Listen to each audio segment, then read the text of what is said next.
Bonjour et bienvenue dans notre espace de silence et d'écoute. Dans le bruit assourdissant de notre monde, les notifications, les actualités, les listes de choses à faire et le vacarme de nos propres angoisses, avez-vous déjà eu l'impression de crier dans le vide, de prier sans jamais sentir de réponse? Et si je vous disais que le problème n'est pas qu'il est silencieux, mais que nous avons peut-être oublié comment l'écouter?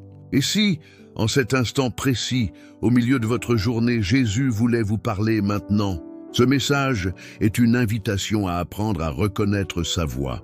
Avant d'apprendre à écouter, je voudrais vous inviter à faire partie d'une communauté qui cherche aussi à entendre cette voix. Rejoignez notre famille de guerriers de la prière en vous abonnant à cette chaîne. Ensemble, nous nous aidons à faire taire le bruit pour mieux entendre le murmure de Dieu.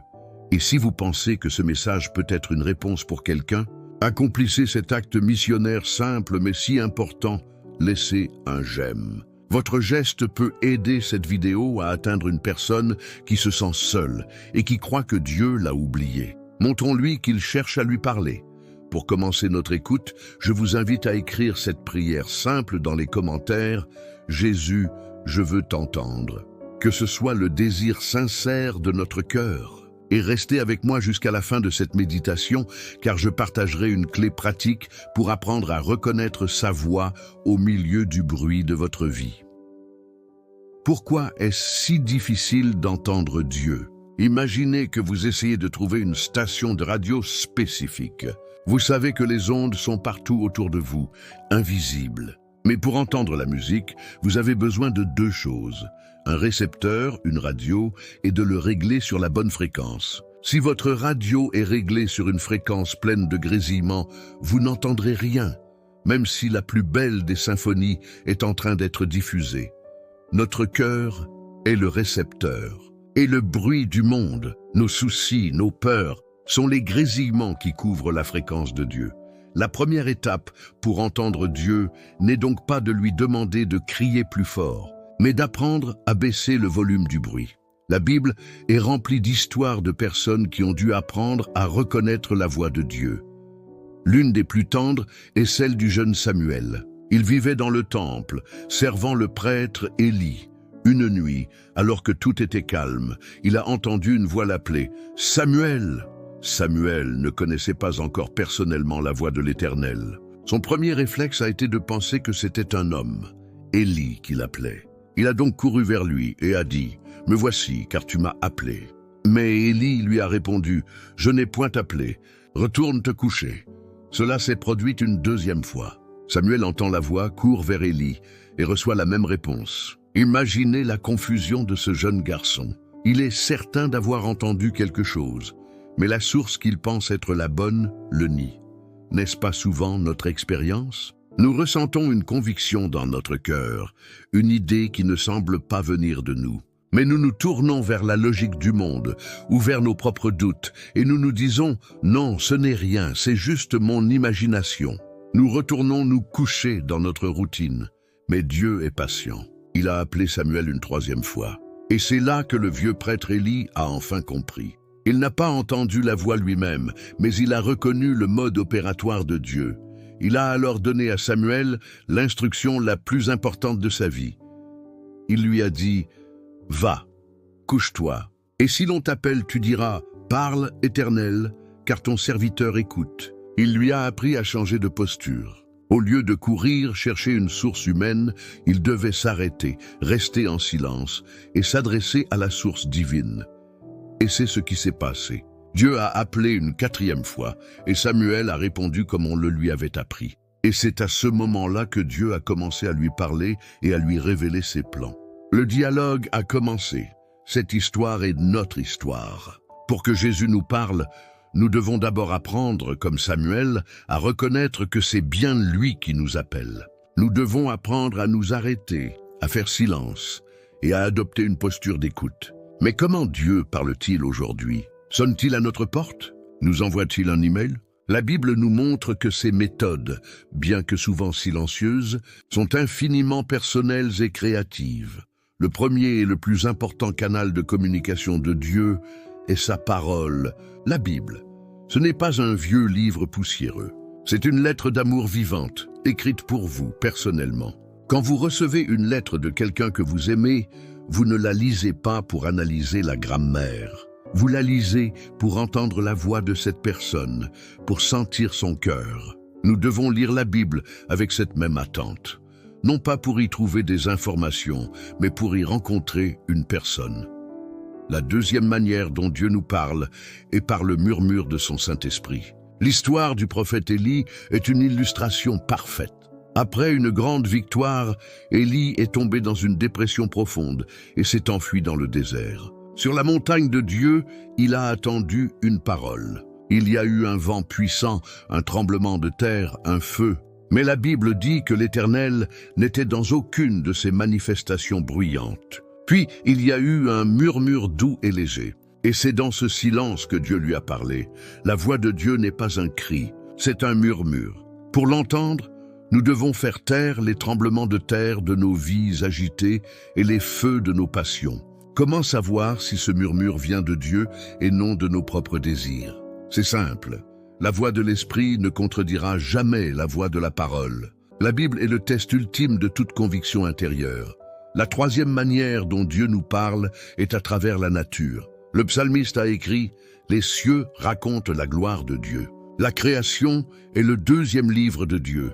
Chaque lever de soleil est une promesse de sa fidélité. Chaque montagne est un rappel de sa force. Chaque fleur délicate est une note de sa créativité et de sa tendresse.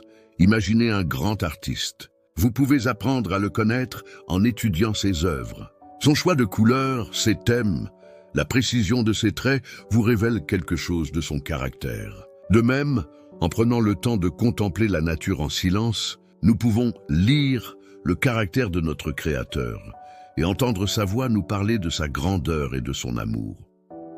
La quatrième manière dont Dieu nous parle est par les circonstances. Les portes qui s'ouvrent et les portes qui se ferment dans notre vie ne sont pas toujours des coïncidences. L'apôtre Paul, dans le livre des Actes, voulait aller prêcher en Asie, mais la Bible dit que l'Esprit de Jésus ne le leur permit pas. Une porte s'est fermée. Puis Paul a eu une vision d'un homme de Macédoine qui l'appelait à l'aide. Une porte s'est ouverte. Souvent, une porte fermée n'est pas un rejet de la part de Dieu, mais une redirection. C'est sa manière de nous dire « J'ai un meilleur chemin pour toi ». Apprendre à écouter Dieu, c'est aussi apprendre à lire les signes qu'il place sur notre route, en demandant toujours « Seigneur, que veux-tu m'enseigner à travers cette situation ?» Dieu nous parle donc par sa parole, par son esprit, par la nature et par les circonstances. Sa voix est partout, pour celui qui a des oreilles pour entendre. Mais maintenant que nous savons comment il parle, la question la plus importante demeure. Que veut-il nous dire ? Quel est le message que Jésus veut vous adresser, à vous personnellement, aujourd'hui? La Bible nous montre que ces conversations sont toujours étonnamment directes et personnelles. Le premier message que Jésus veut vous dire est « Je te connais ». Ce n'est pas une connaissance superficielle, c'est une connaissance intime et profonde. Dans l'évangile de Jean, au chapitre 4, Jésus rencontre une femme au bord d'un puits. Une femme avec un passé compliqué, une vie sentimentale brisée. Au cours de leur conversation, Jésus lui révèle qu'il sait tout d'elle. « Tu as eu 5 maris, et celui que tu as maintenant n'est pas ton mari. » Imaginez le choc de cette femme. L'étranger en face d'elle a lu dans son cœur comme dans un livre ouvert. Mais remarquez bien, Jésus ne révèle pas son passé pour la juger, pour l'humilier ou pour l'exposer. Il le fait pour lui montrer qu'il la voit vraiment, avec ses blessures, ses échecs et sa soif d'amour. Il lui montre qu'il la connaît entièrement et qu'il est encore là, en train de lui parler. C'est la première chose que Jésus veut vous dire aujourd'hui. Il vous connaît. Il connaît votre histoire, vos joies, mais aussi vos regrets les plus secrets, cette blessure que vous n'avez jamais montrée à personne, cette honte que vous portez en silence. Il n'est pas choqué. Il est là et il veut vous parler. Le deuxième message, qui découle directement du premier, est « Je t'aime ». La connaissance de Dieu n'est pas une connaissance froide et clinique. C'est le fondement de son amour inconditionnel. L'histoire de Zachée en est la preuve vivante. Zachée était un homme riche, un collecteur d'impôts corrompu, détesté de tous. Il était si petit qu'il a dû grimper à un arbre pour voir Jésus.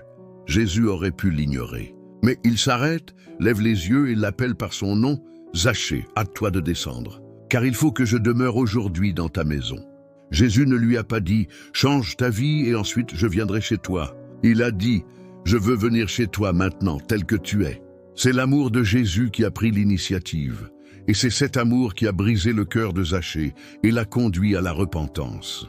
Imaginez un père qui voit son enfant revenir à la maison couvert de boue de la tête aux pieds. Sa première réaction n'est pas de crier « Reste dehors, tu es sale ». Sa première réaction est d'ouvrir grand la porte et de dire « Entre mon enfant, je vais te nettoyer ». C'est ainsi que Jésus nous regarde. Il voit notre saleté, mais il nous aime quand même et veut nous ramener à la maison pour nous restaurer. Le troisième message, et l'invitation qui change tout, est « Suis-moi ». Après avoir établi qu'il nous connaît et qu'il nous aime, Jésus nous lance une invitation. Aux premiers disciples, des pêcheurs occupés à leur travail, il n'a pas fait un long discours. Il leur a simplement dit « Suis-moi et je te ferai pêcheur d'hommes ». L'invitation « Suis-moi » est l'invitation la plus aimante qui soit. Elle signifie « Ne reste pas seul dans tes problèmes. Marche avec moi. Laisse-moi te guider. Laisse-moi te transformer. Laisse-moi te donner un but plus grand que ta propre vie. » Imaginez que vous êtes perdu dans une jungle dense et dangereuse. Un guide expert qui connaît chaque sentier, chaque danger, s'approche de vous et vous dit simplement « Suis-moi. Reste près de moi, marche où je marche, et je te ferai sortir d'ici en toute sécurité. » Refuseriez-vous une telle offre? L'invitation de Jésus est exactement cela, la promesse de sa guidance et de sa protection dans la jungle de la vie. Je te connais, je t'aime, et suis-moi. Voilà le résumé du message que Jésus veut vous adresser personnellement aujourd'hui. C'est une conversation qui commence par l'acceptation, continue par l'affection et mène à la transformation. Mais une conversation nécessite une réponse. Maintenant que nous avons entendu son invitation, comment allons-nous répondre? Notre réponse à cette triple déclaration de Jésus est la décision la plus importante de notre vie. À son message « Je te connais », notre première réponse est l'honnêteté. C'est cesser de nous cacher. C'est enlever les masques que nous portons devant les autres, et surtout devant nous-mêmes.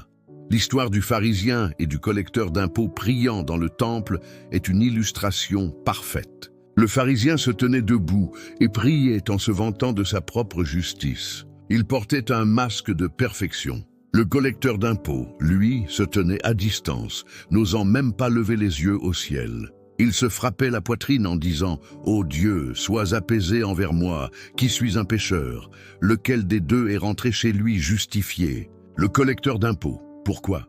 Parce qu'il a été honnête. Il n'a pas essayé de se cacher de Dieu. Il a exposé sa brisure, sa honte, son besoin. L'honnêteté est la porte d'entrée de la grâce. Répondre à « Je te connais », c'est avoir le courage de dire « Oui, Seigneur, tu me connais et j'ai besoin de ton pardon ». À son message « Je t'aime », notre deuxième réponse est la confiance. C'est l'un des pas les plus difficiles. Nous sommes si habitués à l'amour conditionnel du monde que nous avons du mal à croire en un amour gratuit. Nous pensons toujours qu'il y a un prix à payer, quelque chose à mériter. L'apôtre Jean écrit « Nous avons connu l'amour que Dieu a pour nous et nous y avons cru ». Remarquez les deux verbes « connaître » et « croire ». La confiance n'est pas un sentiment, c'est une décision. C'est le choix de prendre Dieu au mot. C'est décider de bâtir notre sécurité non plus sur l'amour changeant des hommes, mais sur l'amour immuable de Dieu. Imaginez que vous êtes suspendu au-dessus d'un précipice, accroché à une vieille branche pourrie. En bas, il y a un filet de sécurité immense et indestructible. La branche craque. La confiance, ce n'est pas seulement de savoir que le filet est là. C'est l'acte de lâcher la branche pourrie et de se laisser tomber dans le filet. Répondre à « Je t'aime », c'est lâcher prise de nos propres efforts pour mériter l'amour et nous laisser tomber dans les bras de la grâce de Dieu. Enfin, à son invitation « Suis-moi », notre troisième réponse est l'obéissance. Quand les premiers disciples ont entendu cet appel, la Bible dit qu'ils ont aussitôt laissé leur filet et l'ont suivi. L'obéissance qui plaît à Dieu est une obéissance immédiate et joyeuse. Ce n'est pas l'obéissance d'un esclave qui agit par peur du châtiment. C'est l'obéissance d'un enfant qui fait confiance à la sagesse de son père. C'est la réponse de l'amour à l'amour. Parce que nous avons été honnêtes et que nous avons fait confiance à son amour, nous voulons maintenant lui plaire. L'obéissance n'est plus un fardeau mais une joie. Honnêteté, confiance et obéissance. Telle est notre réponse à l'invitation de Jésus.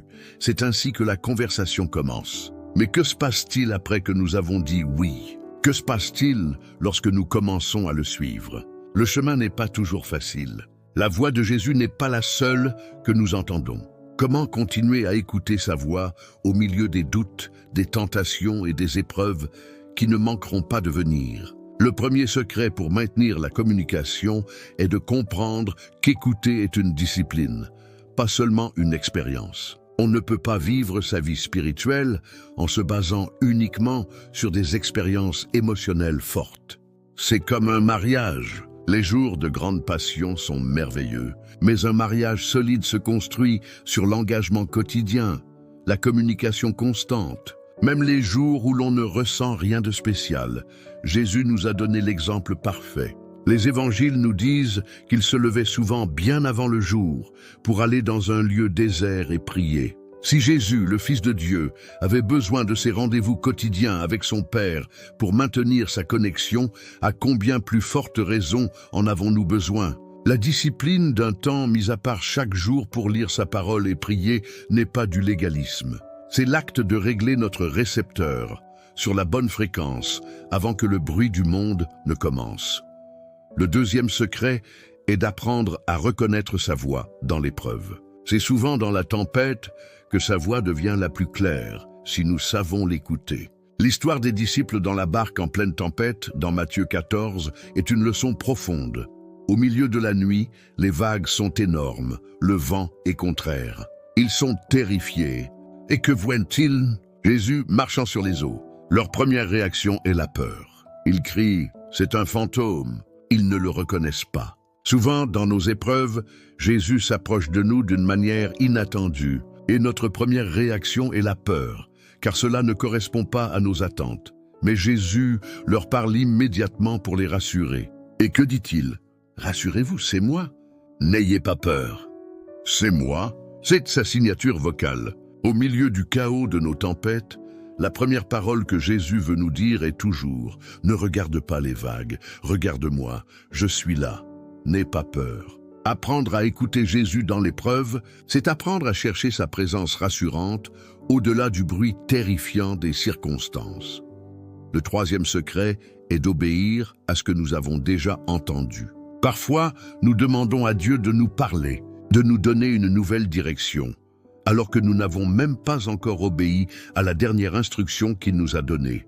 Imaginez un père qui demande à son enfant de ranger sa chambre. L'enfant ne le fait pas. 1 heure plus tard, l'enfant vient voir son père et lui dit « Papa, parle-moi, quelle est la prochaine chose que je dois faire ?» Le père répondra simplement « Tu sais déjà ce que tu dois faire. Va ranger ta chambre. » La clarté pour la prochaine étape de notre vie vient souvent après l'obéissance à l'étape présente. Si Dieu vous a convaincu de pardonner à quelqu'un, mais que vous refusez de le faire, ne soyez pas surpris si vous avez l'impression de ne plus l'entendre. Son silence est souvent une invitation à obéir à la parole que nous avons déjà entendue. L'obéissance ouvre les oreilles spirituelles. Discipline, reconnaissance dans l'épreuve et obéissance. Ce sont les clés pour maintenir un dialogue vivant avec Jésus. Mais que faire lorsque nous tombons? Lorsque nous désobéissons? Lorsque nous nous éloignons de lui et que sa voix semble disparaître complètement? La beauté de l'Évangile est que même nos échecs peuvent devenir une occasion d'entendre sa voix la plus douce, la voix de la grâce. Notre premier réflexe après avoir péché est de nous cacher comme Adam et Ève dans le jardin. Nous nous attendons à la colère de Dieu, à sa condamnation. Nous pensons que nous avons rompu la communication. Mais l'histoire de l'apôtre Pierre nous montre exactement le contraire. Lors du dernier repas, Jésus prévient Pierre « Satan a demandé de vous cribler comme le froment. Mais j'ai prié pour toi, afin que ta foi ne défaille point. » C'est extraordinaire. Jésus parle à Pierre et prie pour lui avant même qu'il ne tombe. Il sait que Pierre va le renier, et pourtant, sa conversation avec lui est une conversation de provision et d'espérance. Et Pierre tombe de manière spectaculaire. Dans la cour du souverain sacrificateur, réchauffé par le feu des ennemis, il n'y connaître Jésus, non pas une, mais 3 fois, avec des malédictions. Et le coq chante. La prophétie de Jésus s'accomplit. Imaginez la vague de honte et de désespoir qui submerge Pierre à cet instant. Jésus veut vous parler maintenant, même si vous vous sentez loin, même si vous êtes tombé hier. Sa voix n'est pas une voix de condamnation, mais une invitation à la conversation, une promesse de restauration, un appel renouvelé. Il ne nous reste plus qu'à répondre à cet appel, à faire de cette conversation notre propre prière. Je vous invite à vous joindre à moi dans cette prière. Adoptons la posture de Samuel. Faisons silence et disons simplement à notre tour « Parle, Seigneur, car ton serviteur écoute. Seigneur Jésus, je viens devant toi au milieu du bruit de ma vie. Je confesse que j'ai souvent cherché des réponses partout, sauf auprès de toi.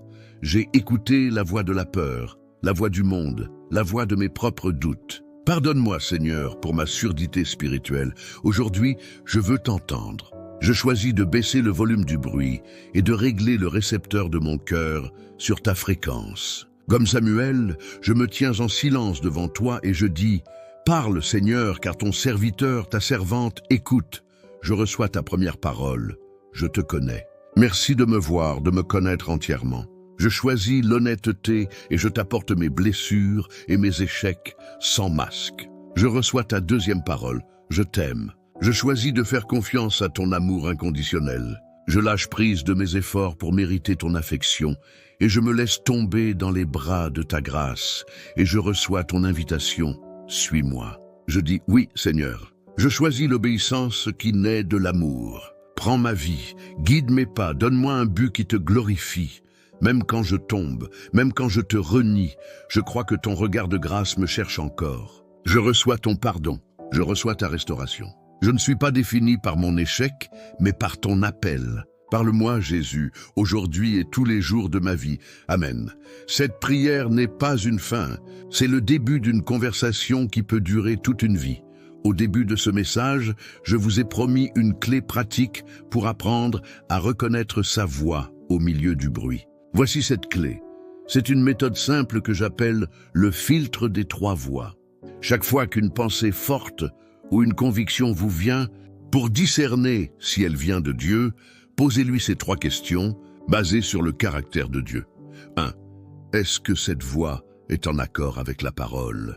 La voix de Dieu ne se contredira jamais. Si une conviction va à l'encontre d'un principe clair de la Bible, elle ne vient pas de Dieu.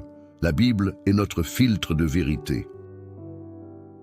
Est-ce que cette voix produit la panique ou l'angoisse? L'apôtre Paul dit que la paix de Christ, à laquelle vous avez été appelés, règne dans vos cœurs. La voix de Dieu, même lorsqu'elle nous corrige, apporte une paix profonde. La voix de l'ennemi, même lorsqu'elle semble séduisante, laisse toujours un arrière-goût d'angoisse, de confusion et de pression. Est-ce que cette voix mène à l'amour? La motivation ultime de Dieu est toujours l'amour pour lui et l'amour pour les autres. Une pensée qui vous pousse à l'égoïsme, au jugement, à la haine ou à la division ne vient pas de Dieu. Sa voix conduit toujours à des fruits de compassion, de service et d'unité. Parole, paix, amour. Si une pensée passe à travers ces 3 filtres, vous pouvez avoir une grande confiance qu'il s'agit du murmure doux et léger de votre Sauveur qui cherche à vous parler. Notre temps d'écoute touche à sa fin. Si cette méditation a ouvert vos oreilles spirituelles, je vous invite une dernière fois à rejoindre notre communauté. Abonnez-vous pour faire partie de notre famille de guerriers de la prière. C'est un lieu où nous apprenons ensemble à distinguer la voix du bon berger. N'oubliez pas votre j'aime missionnaire. Votre geste peut être le moyen pour Dieu de faire parvenir ce message à quelqu'un qui se sent désespérément seul et qui a besoin d'entendre sa voix. Et si vous connaissez une personne qui traverse une période de confusion ou de silence spirituel, partagez cette vidéo avec elle. Soyez le Élie qui l'aide à reconnaître la voix de Dieu qui l'appelle. Aujourd'hui, nous avons ouvert notre cœur à la conversation que Jésus veut avoir avec nous. C'est une conversation d'amour. Et quel est le fondement de cet amour? Comment pouvons-nous être sûrs de sa profondeur et de sa largeur? Si vous voulez explorer en détail la nature de l'amour de Dieu pour vous, je vous invite à nous rejoindre pour notre prochaine méditation thématique, l'amour de Dieu pour nous. D'ici là, faites silence. Écoutez, il veut vous parler maintenant. Soyez bénis